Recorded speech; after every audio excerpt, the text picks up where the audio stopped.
This is one of the newer data sets that the government has put online. You know, there's this new what's it called? The Consumer Finance Protection Administration. It's a new government agency. Okay.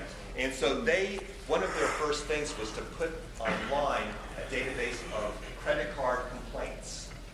And again, from the online version of my handout, you can link, it links directly to this database. And it looks like this. More and more government agencies are using kind of this format where they allow you to visualize it if you want to try and do a map out of it. It's kind of like if you've used Google Fusion Tables, but you know, if you do, Google Fusion Tables looks a lot like this interface. And among other things, there's an export button, which means you click on that and it says, oh, okay, here's the data's Excel, and it gives you an Excel file with all the data in it. And with that, then you could, I don't like this data set too much because it doesn't give you the name of the county, but it gives you the zip code, right?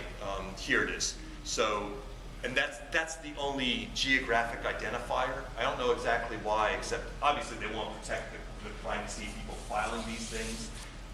But with that zip code, you could map it.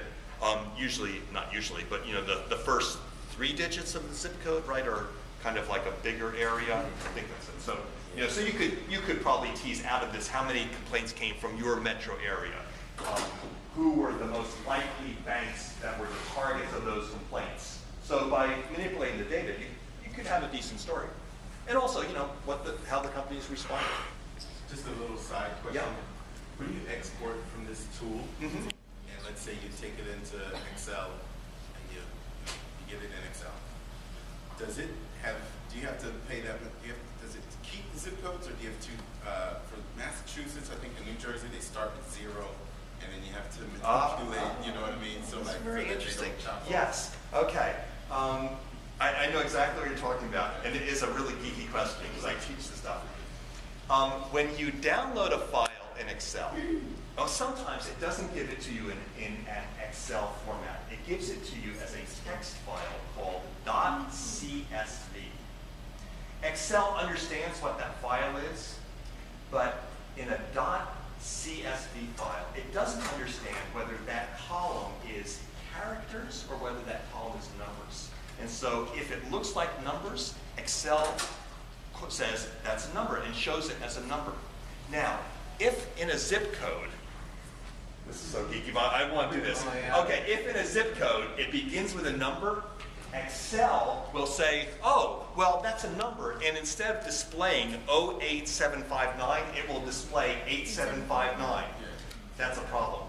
There's a workaround for it. The workaround is when you download it and it says this is a CSV file, change that CSV to TXT. And then when you open it up, you get a special wizard in Excel that asks you, what's in this column? And when you get to the zip code column, you say, it's not numbers, it is letters, it's characters, it's text. And that way it keeps the 0. So, all right. One